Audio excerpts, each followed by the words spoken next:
Hello and welcome to another free code session. My name is Jason Bach and I think I've got this all set up now, ready to work as expected. So this might be a short episode. We'll see. Putting the commentator's curse on me right now. But what I figured out is I kind of cleaned things up and I now have a way to say run analyzer or run generator. And I basically mimicked what I was doing between the two.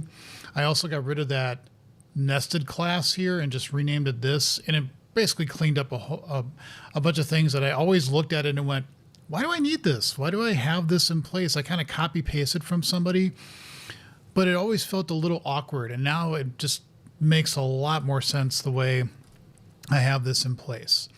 So that's good. I now have my own little helper class here for analyzers, analyzer test, that basically just sets up the parse options, lang version latest. It also now, with this run function, will set it up with the reference assemblies. It will add the reference correctly, diagnostics correctly. And if I need to add in more things to this method, like I did down here with additional references, sometimes I know with some of the diagnostics that I do where there is a protected member in another type, in a type from another assembly that you don't have access to or something like that. So I need to also be able to compile those and then set those references accordingly. I also have expected diagnostics here. Typically, I've used that little fun thing where you can say, hey, it should be here, and then, here's the enclosing one. And I think I've said this in previous episodes when I've done stuff more with my transpire assembly. God help us all if we ever get this kind of character sequence in, because this would mess up all these tests. I think the way that Microsoft set this up is that, well, one, you can do a different character pairing to say this is what specifies this. I think this is just the default. But the other one, and what I'm going to use for my tests at this point, is I want to pass in the specific diagnostic, because this class is going to hold all the tests for the analyzer, and the analyzer is responsible for numerous diagnostic reportings. It's just the way the analyzer is set up, because that's the way I had all the things in place to get from mock model, is just to report all of them here. So it makes it simple. I'm just going to put them all here. So I don't just want to put around this, hey, I got a analyzer diagnostic. I want to say specifically which one it was and where. Now I have, I know this is going to be hard to find now, but I know I have a test that I specify other diagnostics because it matters when I run the tests. Yeah, here, good. I found, just by happenstance, I found one. Whew. So I want to do something like this and then pass it in this way, okay? So in this one, we're going to get a diagnostic, and then we're going to pass in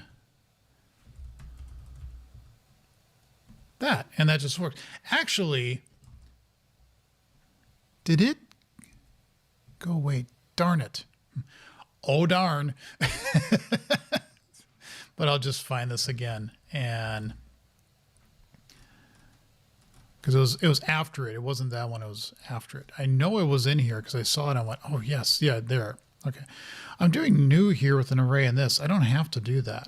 Let's just make a small note to say collection expressions. The unsung hero of C# 12. I love them.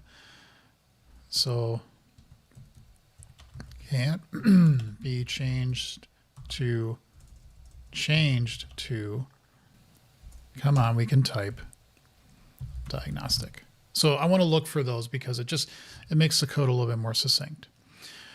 But in this case, that's what we want. Now I think I've got a previous test run going, and yeah, we want rock 1. Okay, rock 1. And what is rock 1?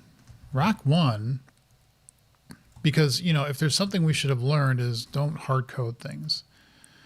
So if I go into my descriptors, this is seal type, I think, right? Yes. So let's actually use that here, ID. You don't know what that is, but you do now. And then what is the span? The span is 3, well, fine. And that makes sense because it's the third line that that attribute exists on. So that range makes sense. Okay, let's run this and see what happens. And it passes, so that's good. I'm not going to go through the rest of the tests. I'll do that off camera just because it would be creating a whole bunch of tests that's repeating this over and over again. So I will get that in place, but this is good. Now we've got the analyzers working here. I will at some point have to restart this. That's one thing I should put in my notes here. Remember to restart and check and do a spot check. I wonder where that phrase comes from, spot check. I should look that up. Do a spot check in integration tests with doing a mock on a CL type. The analyzer should just check, should find that. Now I don't know if I'm going to actually keep that in the test because that's actually wrong. And that would cause an error. And then I put a pragma around it. Then I have to have a comment in there to say this. What it would do is it would just never create the source for it.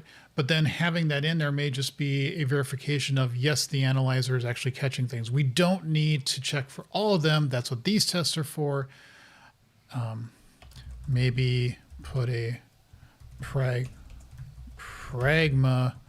around the error so that we have an integration test in place, but not necessary.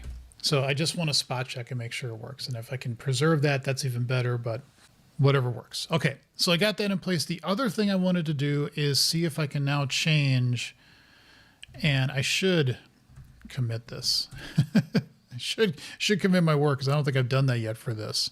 So this is 289, moved diagnostics into analyzer, starting the test process.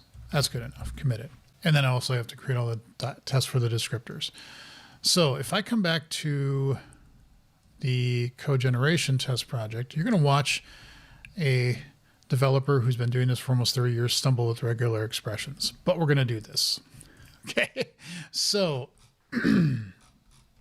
what I need to do is I need to check the issues. I just don't need to unique set of issues that occur when we generate mocks, count value from the discovered type count. Type issues, location, source tree, get text, get subtext. Now that I'm looking at this, I don't know exactly what I'm doing here. Should be same. Yeah, okay. Well, here is where I'm filtering them out. And I shouldn't need this anymore. So I should be able to remove this. But I'm also looking for this. We want to get a unique set of issues that occur when we generate the mocks. I only get the unique create errors, which should be the same as the make issue count. Looks something like this. You ever read a comment that you look back at it and go, I have no idea what the hell I wrote? I mean, I kind of get what I'm trying to do here, but I'm selecting the issues, the location. Oh, okay. Sorry. It finally dawned on me what I'm doing. I get all the issues from generate. And then I add to the entire issues list all of them except the ones that start with rock, because I don't want those. So I don't need to do that anymore. I'm just going to say add range, create issues. Same thing here. But what I want to do is actually look within the code and say, well, how many types did I actually discover? We're not going to do that here. Well, we're going to get the types, but we're not going to use the count to say that's the number of discovered types. We're actually going to say, how many did we create? And so that's actually going to come out of generate. We're not only going to produce the number of issues, we're also going to produce the number of actually generated ones. And that's what we want for the count. It won't be, the discovered type count will actually be what we return from this. So to do that, we need to be able to parse the actual generated code, and I created what I think will be a valid regex. I use the site regex101.com. There are lots of these around. I just stumbled across this one, and I stumbled across making this, and I think this should work for all cases, and they should be unique. So, and if you repeat them, it doesn't matter if they're in a namespace. It wouldn't matter if they're not in a namespace. We're just looking for how many times we do this for either create or make. And then if I do something else down here, it wouldn't show up. It needs to be that format. So I think that will work. Now I still don't get, we need to get a unique set of issues that occur when we generate mocks. But I'm not sure if we need to do this anymore. Like the type issues are only used to get a count. And I don't think we need to do that anymore. So I'm going to take that out. And yes, this will be wrong, but we'll fix it. So what we need to do, for example, in here is somewhere in here, that's the mock code. So what we need to do here is need to find the number of instances of that. So before I do that, let's force the change, because I want to say we have issues. And I forget the convention. Should you actually name these or not? Because it does something where if you return it, it forces the name or something like, I don't remember, but it makes more sense if I do this. Issues, and then an int count of mock count. There. So now that's going to force that when we return, we actually do what I said we're going to do.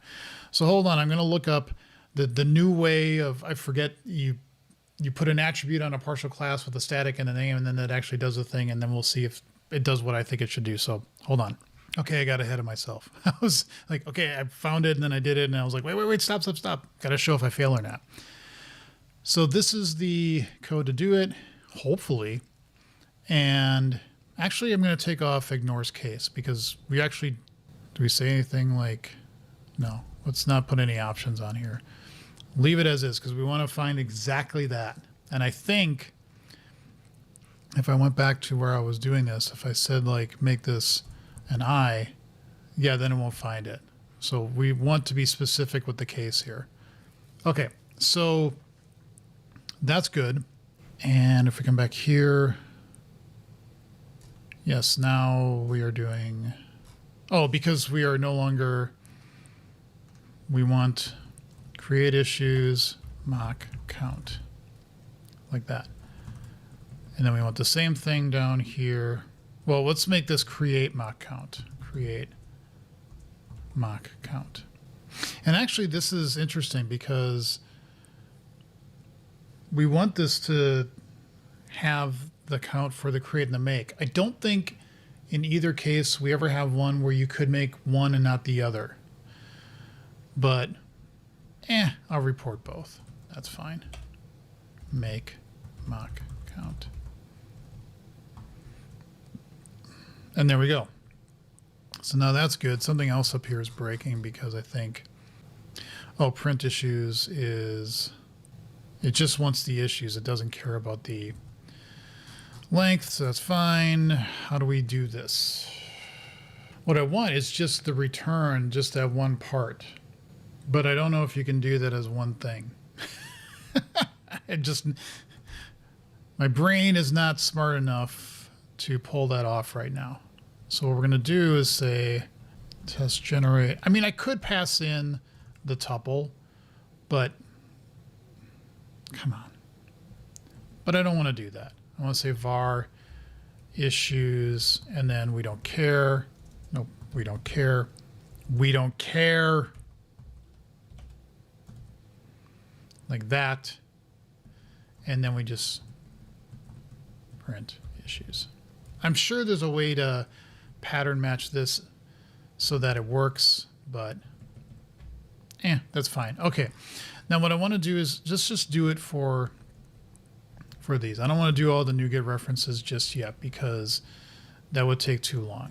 So we're going to comment all these out just yet. Let's just make sure that this kind of works the way we expect it to. Oh, and then I really don't think we care about one or the other. We just want one. And so we can get rid of that. We can put that here. We can say that, and then we can get rid of that. I think that should be fine. And I think this is, yes. So let's run this and see what happens. Okay, I mucked something up because I'm starting to get errors for static, for interfaces that have static abstract members, which I should not even allow. So when I say get code here, well, I got a bunch of conval code that I don't need anymore. The types that I'm given here, that's just what I'm passing in. Something is going wrong because I shouldn't even be generating a type for that. Like it shouldn't even be getting to this point. I should have picked up in that mock model create that this is an issue because we can't mock things that have static abstract members in its definition. So I can see where it just didn't put the code in there. That's what it's trying to do now, is it's actually generating a create expectations for iParsable of T self, and it should not do that. So something got amiss. I'm running close on time here. So I think what I want to do, sorry, excuse me, is regenerate. And I think I got a version of this test that I can just give like with a type. Yeah. Because that's what I want to do here is I want to say, give it a specific type. Am I under debugger? Yes. Good. Okay. So let's come back up to here and let's go into mock model and say here. Okay. And not only that, but what we want is in the rock attribute generator, we should see nothing coming through, really. Okay, so let's run this and see what happens. Of course, I need to change this because I need this to be test with type. And the type we want to test with is iParsable, like that. All right, let's see what happens. I'm determined that this is not mockable, which is good. So if it's not mockable, we're going to return null here. So if I step through, and model information should be null. Yeah. So if it's not null, we would have added this, and we don't. So let's step through again, and now let's see nothing. Nothing should be done here. We shouldn't be making anything. And now we come through again, and we don't. So what actually got... Yeah, I don't understand. How did it actually still create something? We should not be generating anything. So let's go into the test generator, well, the program, and we say generate, and do that.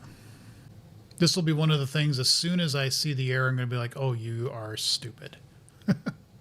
Oh, so yeah, this is a little... We were relying upon the fact that we were seeing things come through here.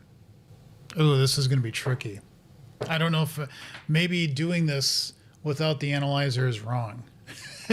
Because, yeah, I think that's what I'm going to have to do off camera is actually do the analyzer with this. I don't think I can just generate this because what's happening is it's saying, yeah, it's fine.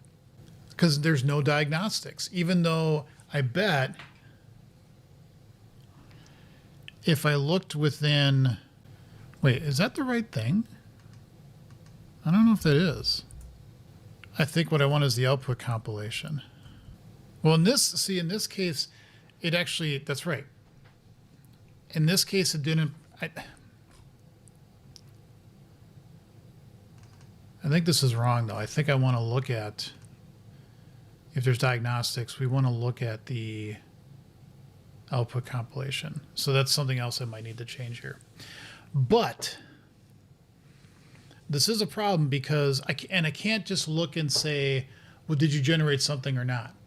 Because in these big tests, I put in hundreds of types, and I might get hundreds minus a couple because I've said a couple don't actually show up. And that's not correct. But I don't want to... What's weird, though, is that this says... No, I don't want to navigate. I'm sorry, I hit the wrong thing.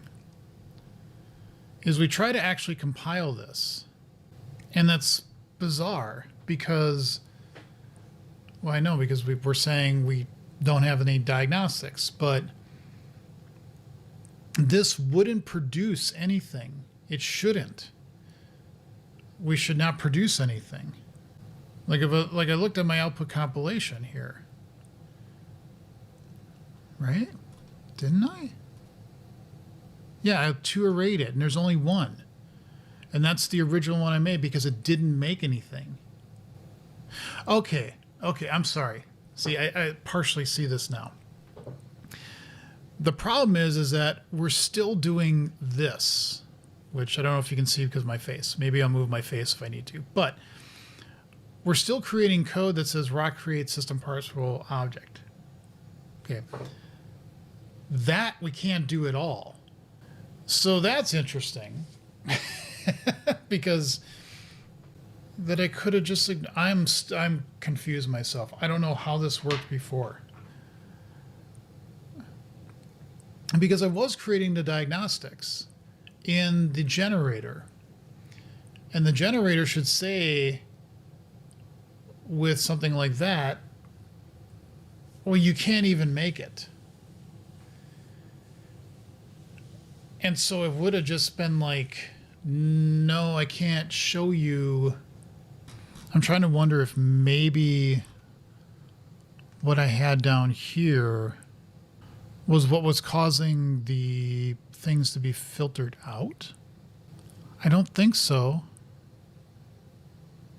I don't think so. These are CS errors. I don't know. Let's compare to unmodified. I thought I was going to make this a simple episode, and I